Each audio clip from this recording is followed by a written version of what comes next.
Assalamualaikum warahmatullahi wabarakatuh. Saya Nazila Nurul Haya, kelas 1E, angkatan 2025, mata kuliah Ilmu Kalam. NIM saya 1251200209. Tujuan saya membuat video ini atau merekam adalah salah satu syarat UTS mata kuliah Ilmu Kalam, dan supaya saya lebih berani dalam membuat video atau apapun itu. Dan saya mengambil tema Qadariyah dan Jabariyah karena supaya saya lebih tahu gimana Qadariyah dan Jabariyah itu. Nah, saya akan membacakan Qadariyah dan Jabariyah. Saya akan memulai baca Qadariyah dan Jabariyah. Pengantar. Dalam keyakinan umat Islam tidak dipertanyakan lagi bahwa Allah Subhanahu wa Ta'ala adalah pencipta alam semesta, pencipta segala sesuatu, bersifat maha kuasa dan mempunyai kehendak mutlak. Sehubungan dengan keyakinan ini muncul beberapa pertanyaan. Misalnya, bagaimana meyakini ketergantungan manusia terhadap kemahakuasaan dan kehendak mutlak Tuhan? Apakah manusia itu mempunyai peranan dan kebebasan dalam mengatur segala gerak-gerik hidupnya? Ataukah manusia itu sepenuhnya terikat dan tunduk kepada kekuasaan dan kehendak mutlak Tuhan semata?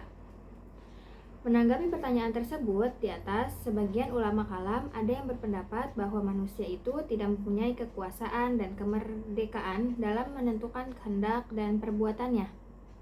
Sebaliknya, ada juga ulama yang mengatakan bahwa manusia itu terikat dan tunduk kepada kemahakuasaan dan kehendak mutlak Tuhan.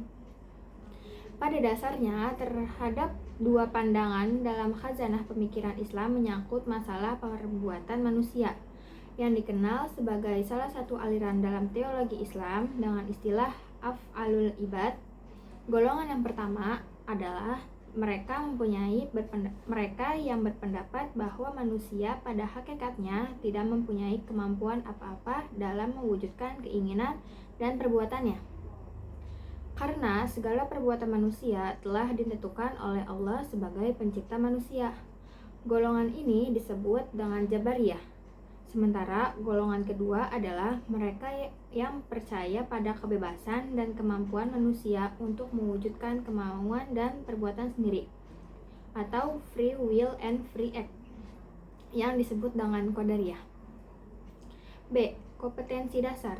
Setelah mempelajari bab ini, diharapkan mahasiswa dapat mengetahui tentang makna Jabariyah dan Qadariyah menurut bahasa dan istilah. Jabariyah dan Qadariyah. Pokok-pokok ajaran Jabariyah dan Qadariyah. Ayat-ayat dijadikan landasan bagi paham Jabariyah dan Qadariyah. C. Standar kompetensi. Setelah mempelajari dan menelaah bab ini, diharapkan mahasiswa mampu menjelaskan dan menganalisis tentang makna Jabariyah dan Qadariyah, munculnya Jabariyah dan Qadariyah, tokoh-tokoh penting Jabariyah dan Qadariyah, pokok-pokok ajaran Jabariyah dan Qadariyah, perkembangan Jabariyah dan Qadariyah, ayat-ayat landasan Jabariyah dan Qadariyah. 1. Jabariyah. Makna Jabariyah. Jabariyah dapat dipahami baik dari segi bahasa maupun istilah. Jabariyah berasal dari kata jabaro yang berarti memaksa. Di dalam kamus Al-Munjid dijelaskan bahwa perkataan Jabariyah berasal dari kata jabaro yang mengandung arti memaksa dan mengharuskannya melakukan sesuatu. Kalau dikatakan Allah mempunyai sifat al-jabbar atau dalam arti mubalaghah, itu artinya Allah maha memaksa. Ungkapan al-insan majbar mempunyai arti bahwa manusia dipaksa atau terpaksa. Selanjutnya, kata jabaro atau bentuk pertama setelah dirubah menjadi jabariyah dengan menambahkan ya nisbah memiliki arti suatu kelompok, firqah atau aliran. Asy-Syahrastani menegaskan bahwa paham al-jabar berarti menghilangkan perbuatan manusia dalam arti yang sesungguhnya dan menyadarkan semata-mata kepada Allah Subhanahu wa Ta'ala. Dengan kata lain, manusia mengerjakan perbuatannya dalam keadaan terpaksa atau tidak mempunyai kemampuan. Dalam bahasa Inggris, Jabariyah tersebut fatalism atau predestination, yaitu paham yang menyebutkan bahwa perbuatan manusia itu lebih ditentukan dari semula oleh qada dan qadar Tuhan.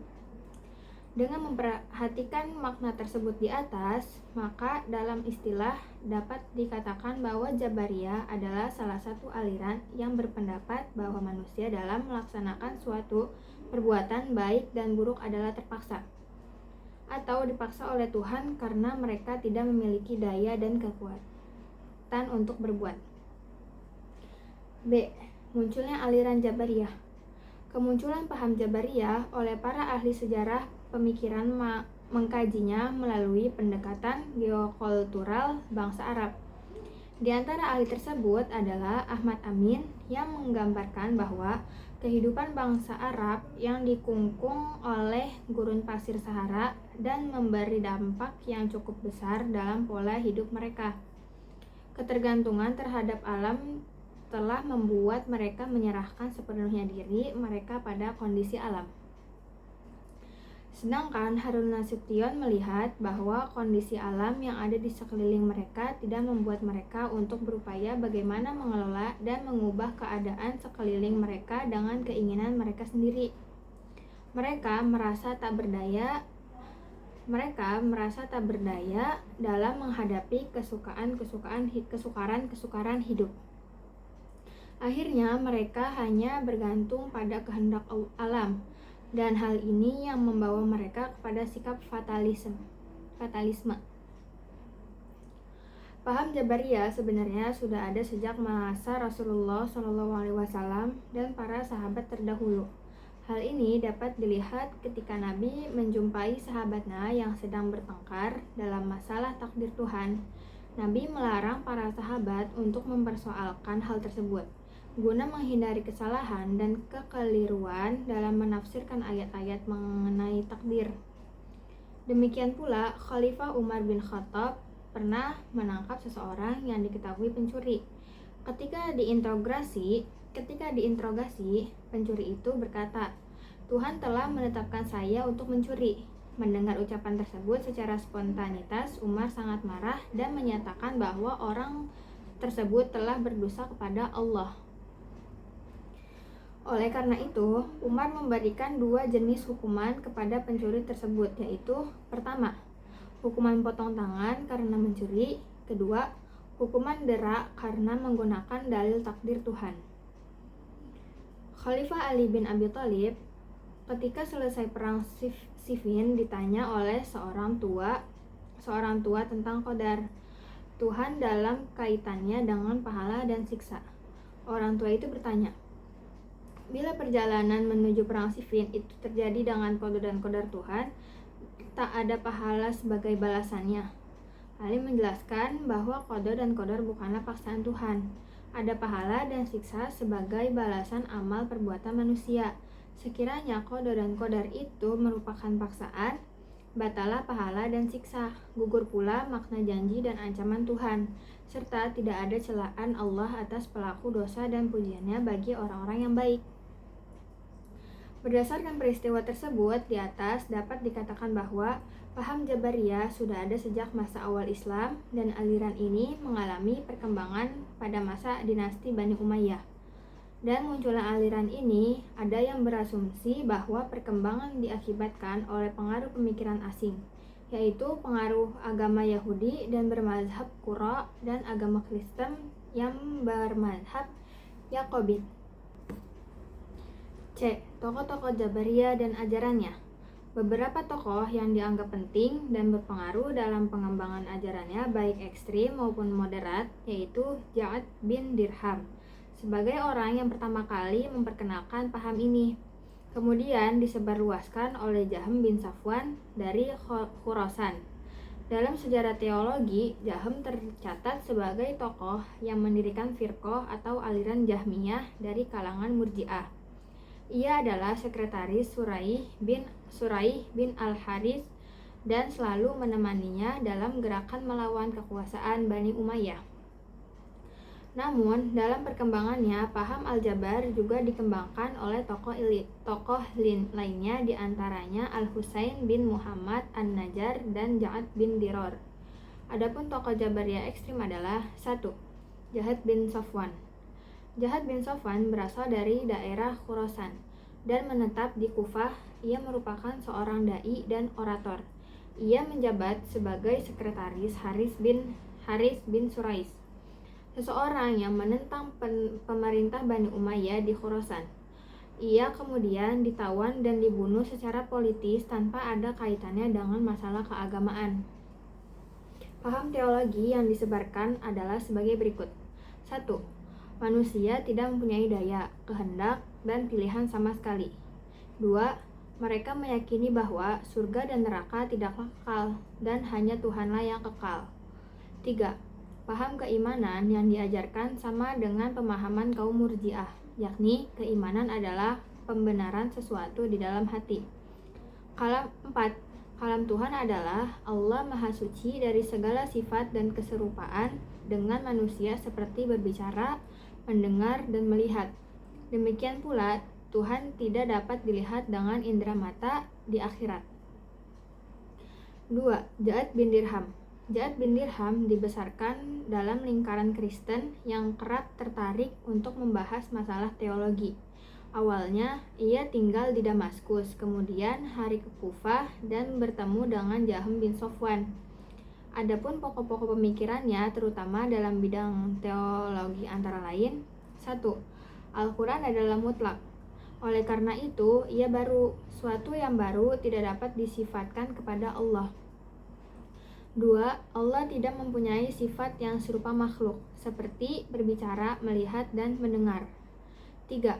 Manusia tidak mempunyai daya dan upaya sama sekali dalam mewujudkan perbuatannya. Dalam hal ini, manusia merasa terpaksa dalam melakukan segala bentuk perbuatan, atau semata-mata daya yang berfungsi adalah Allah. Kedua paham yang dibawa oleh kedua tokoh di atas merupakan paham Jabariyah ekstrim. Sementara Jabariyah moderat mengatakan bahwa Tuhan memang menciptakan perbuatan manusia, baik perbuatan jahat maupun perbuatan baik, tetapi manusia mempunyai bagian di dalamnya. Tenaga yang ada dalam diri manusia mempunyai daya untuk menciptakan perbuatannya. Inilah yang dimaksud dengan pemahaman kasab. Menurut paham kasab, manusia tidaklah terpaksa dalam melakukan suatu perbuatan. Tidak seperti wayang yang dikendalikan oleh dalang, dan tidak pula seperti pencipta perbuatan. Tetapi manusia memperoleh perbuatan yang diciptakan Tuhan. Adapun kaum Jabariyah yang dianggap moderat adalah sebagai berikut. 1. An-Najjar. Paham moderat ini didirikan oleh Husain bin Muhammad An-Najjar. Pengikut golongan ini dikenal juga dengan sebutan Al-Husainiyah. Adapun pemikiran yang dicetuskan dalam bidang teologi adalah: A. Tuhan menciptakan perbuatan manusia, tetapi manusia punya peran dalam mewujudkan perbuatan-perbuatannya. Dalam hal ini, sejalan dengan teori Al-Asy'ari yang dikenal dalam ilmu teologi dengan istilah kasab. Karena itu, apa yang dikatakan Jabariyah ekstrim terhadap manusia sebagai wayang itu tidak benar, karena manusia tetap ada daya dalam menentukan perbuatannya. Artinya, manusia mempunyai kebebasan untuk mewujudkan perbuatannya. B. Tuhan tidak dapat dilihat di akhirat. Akan tetapi, An-Najjar menyatakan bahwa Tuhan dapat saja memindahkan potensi hati pada mata sehingga dapat melihat Tuhan. 2. Ad-Diror. Beliau adalah Ad-Diror bin Amr. Pendapatnya tentang perbuatan manusia sama dengan dikemukakan oleh An-Najjar. Secara tegas, ia menyatakan pendapatnya sebagai berikut. A. Bahwa suatu perbuatan dapat ditimbulkan oleh dua pelaku secara bersamaan. Artinya, perbuatan manusia tidak hanya ditimbulkan oleh Tuhan, tetapi juga oleh manusia itu sendiri. Manusia mempunyai daya dalam mewujudkan perbuatannya. B. Masalah ru'yat atau melihat Tuhan di akhirat. Ia mengatakan bahwa Tuhan dapat dilihat melalui indera keenam. C. Ia juga menegaskan bahwa hukum yang diambil setelah Nabi adalah ijtihad, tetapi mereka menolak hadis ahad sebagai sumber hukum. D. Perkembangan Jabariyah. Dalam perkembangan Jabariyah, ternyata tokoh-tokoh mereka tidak selamanya sama pandangannya dalam menilai sesuatu, sehingga perbedaan tersebut dapat melahirkan kelompok yang berbeda, yaitu ekstrim dan moderat, sebagai telah disebutkan. Di antara doktrin Jabariyah ekstrim adalah pendapatnya yang mengatakan bahwa segala perbuatan manusia bukan merupakan perbuatan yang timbul dari kemauannya sendiri, tetapi perbuatan yang dipaksa atas dirinya sendiri. Misalnya, kalau seseorang mencuri, perbuatan mencuri itu bukanlah terjadi atas kehendak sendiri, tetapi timbul karena qada dan qadar Tuhan yang menghendaki demikian. Dengan demikian, manusia menurut paham ini adalah sebagai wayang yang digerakkan. E. Ayat-ayat landasan Jabariyah. Beberapa ayat-ayat Al-Quran yang berhubungan dengan paham Jabariyah, bahkan ayat tersebut dijadikan landasan utama dalam mengembangkan misinya, di antara lain sebagai berikut. A. Quran Surat Al-An'am ayat 111. Bismillahirrahmanirrahim. Maka yu'minu illa ayyasha Allah walakinna aktsarahum yajhalun. Artinya, mereka sebenarnya tidak percaya sekitarnya Allah tidak menghendaki. B. As-Saffat ayat 96. Wallahu khalaqakum wa ma ta'malun. Artinya, Allah menciptakan kamu dan apa yang kamu perbuat. C. Al-Anfal ayat 17. Wama ramaita id ramaita walakinallaha rama waliyubliyal mu'minina minhu bala'an hasana innallaha sami'un alim. Artinya, bukanlah engkau yang melempar, tapi Allah lah yang melempar mereka. D. Al-Insan ayat 30. Wama tasya'una illa ayyasha Allah. Artinya, kamu tidaklah dapat berkehendak kecuali Allah yang menghendaki. 2. Qadariyah. A. Makna Qadariyah. Kata Qadariyah secara epistemologi berasal dari kata Arab, yakni qadara, yang berarti kekuatan dan kemampuan. Dalam Kamus Lisanul Arab dikatakan Qadariyah adalah golongan yang memperoleh kekuatan atau kemampuan yang diciptakan. Secara terminologi, Qadariyah berarti suatu aliran yang percaya bahwa segala tindakan manusia tidak diintervensi oleh Tuhan. Aliran ini berpendapat bahwa segala tindakan manusia ditentukan oleh manusia itu sendiri. Ia bebas dan mampu menentukan segala perbuatan yang diinginkannya. Harun Nasution menegaskan bahwa paham Qadariyah adalah mereka yang menganggap bahwa manusia mempunyai qudrah atau kekuatan untuk melaksanakan kehendaknya, dan bukan berasal dari pengertian bahwa manusia tunduk pada qadar Tuhan. B. Munculnya Qadariyah. Ketika paham Qadariyah disebarluaskan di kalangan kaum Arab padang pasir, hal ini menimbulkan kegoncangan dalam pemikiran mereka. Paham Qadariyah yang baru saja mereka dapatkan dianggap bertentangan dengan ajaran agama Islam. Adanya kegoncangan dan sikap menentang paham Qadariyah ini dapat dilihat dalam beberapa hadis yang menyangkut Qadariyah. Umpamanya hadis Al-Qadariyatu majusun hadzal ummah.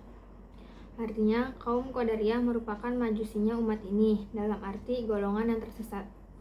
Tidak diketahui secara pasti kapan aliran ini pertama kali muncul dalam Islam, tetapi menurut beberapa ahli bahwa aliran ini pertama kali dibawa oleh Ma'had al-Juhani. Menurut Ibnu Nabatah, Ma'had al-Junahi dan temannya Ghailin al-Dimaski mengambil paham ini dari seorang Kristen yang masuk Islam di Irak. Dan menurut Dahabi, Ma'bad adalah seorang tabi'i yang baik, tetapi memasuki lapangan politik dan memiliki Abdurrahman bin al-Ash'as, gubernur Sajistan, dalam menentang kekuatan Bani Umayyah. Dalam pertempuran dengan Al-Hajj, Ma'bad mati terbunuh dalam tahun 80 Hijriah. C. Tokoh-tokoh Qadariyah. 1. Ma'bad al-Jauhani dan ajarannya. Ma'bad al-Jauhani adalah orang pertama yang menetapkan paham Qadariyah.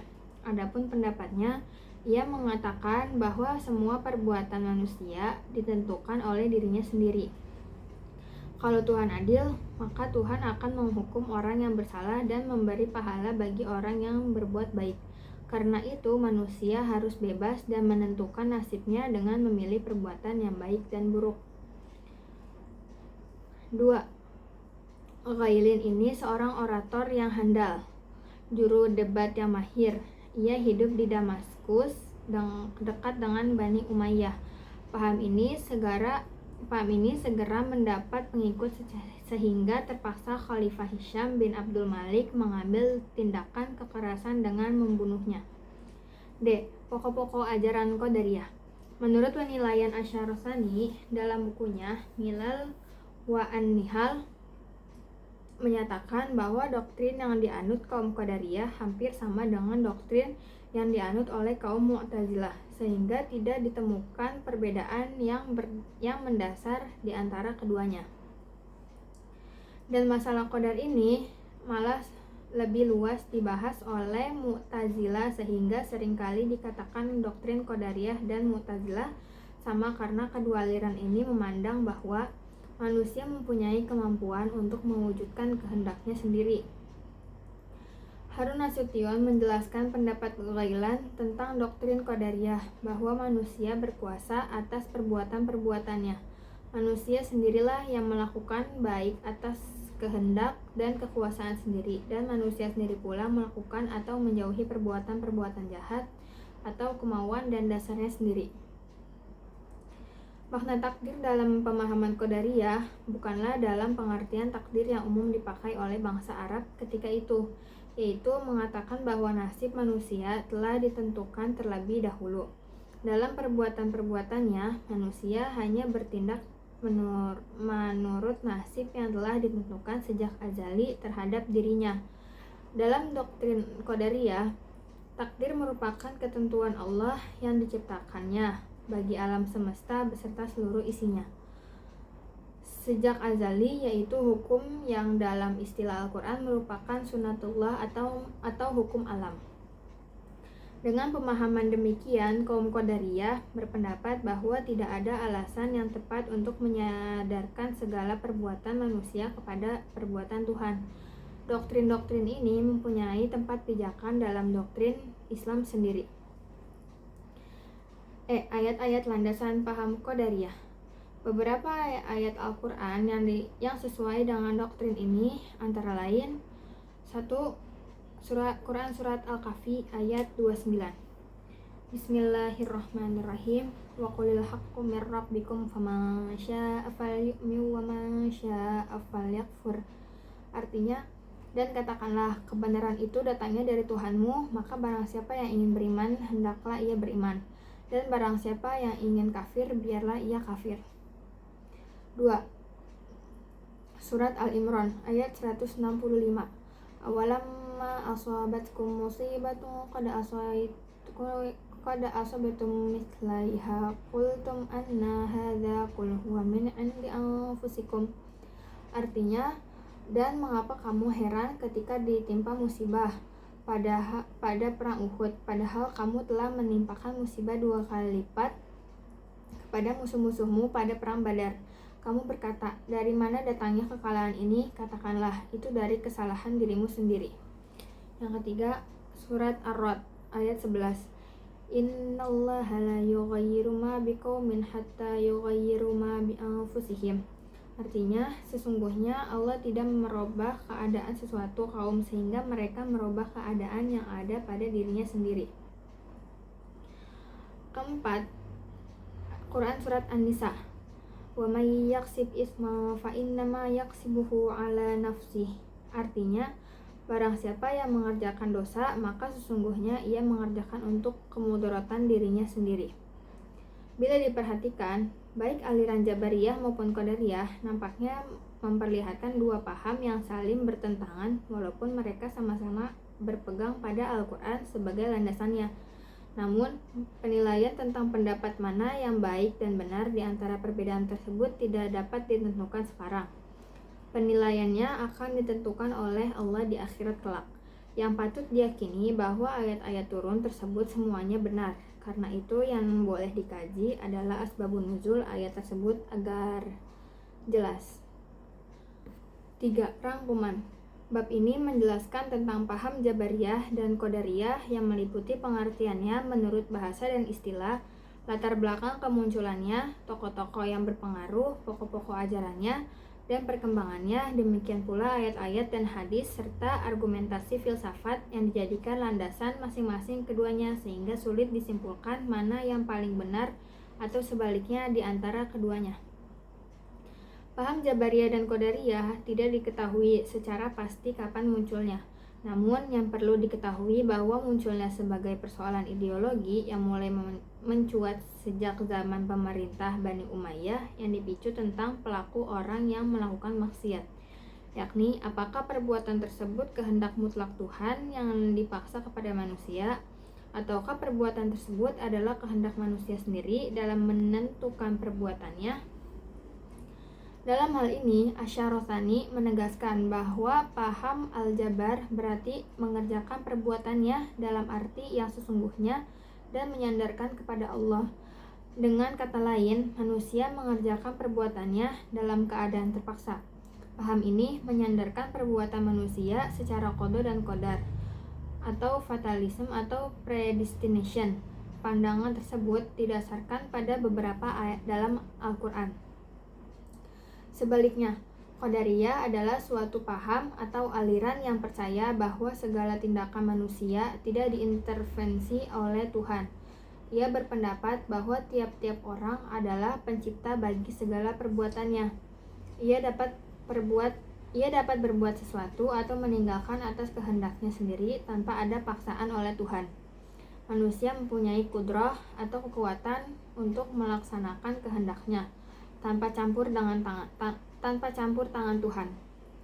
Pandangan tersebut didasarkan pula pada beberapa ayat Al-Quran. Adapun tokoh-tokoh yang mempertahankan masing pahamnya dari Jabariyah adalah antara lain Jaham ibnu Safwan dan Ja'ad bin Dirham. Sementara tokoh-tokoh Qadariyah adalah Ma'bad al-Jauhani dan Ghailan al-Dimaski. Kedua aliran tersebut tetap tampak adanya pendukung di kalangan umat Islam dari berbagai kalangan walaupun tidak menggunakan istilah dan Jabariyah. Sekian tema yang saya baca tadi, kurang lebihnya mohon maaf. Terima kasih. Assalamualaikum warahmatullahi wabarakatuh.